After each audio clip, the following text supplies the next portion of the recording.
عطا اللہ شاہ بخاری رحمۃ اللہ علیہ نے لاہور میں تقریر کی، اور تقریر اس کمال کی تھی کہ لوگوں میں آگ لگا دی،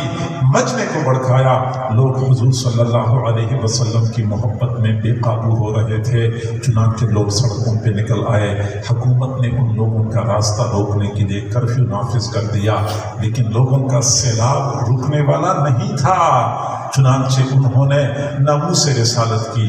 بھی، تحفظ ناموس رسالت کی بھی مانگنی شروع کر دی، لیکن اپنی ہی وطن کے محافظین نے اپنی ہی وطن کے عوام کے اوپر گولیاں برسانی شروع کر دی۔ چنانچہ چند دنوں میں 10,000 بندے شہید ہو گئے۔ 2 سال کے بعد حضرت مولانا سید عطا اللہ شاہ بخاری رحمۃ اللہ علیہ لاہور تشریف لے گئے تھے بیان کرنے کے لیے۔ اسٹیج پر بیٹھے تھے، مجمع میں سے کسی نے پرچی بھیجی اور کہا، شاہ صاحب ایک مسلمان کا خون کتنا قیمتی ہوتا ہے،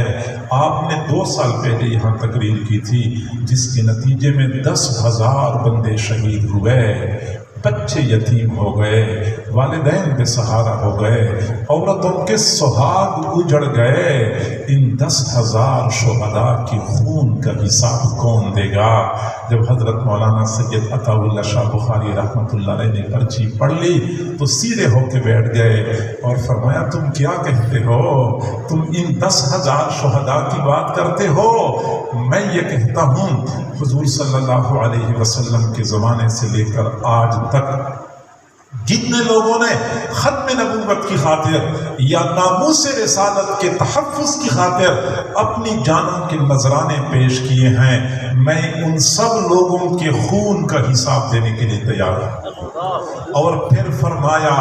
کہ قسم ہے خدا کی، اگر میرے نانا کے جوتے کے ایک تسمے کی خاطر پوری امت شہید ہو جائے پھر بھی میں کہتا ہوں حق ادا نہیں ہوا۔ جوتی کے تسمے کی خاطر اگر پوری امت شہید ہو جائے میں پھر بھی کہوں گا کہ حق ادا نہیں ہوا۔ پھر اپنے مخصوص انداز میں فرمایا کہ قیامت کا دن ہوگا، اس وقت میں اپنے نانا کے پاس جاؤں گا،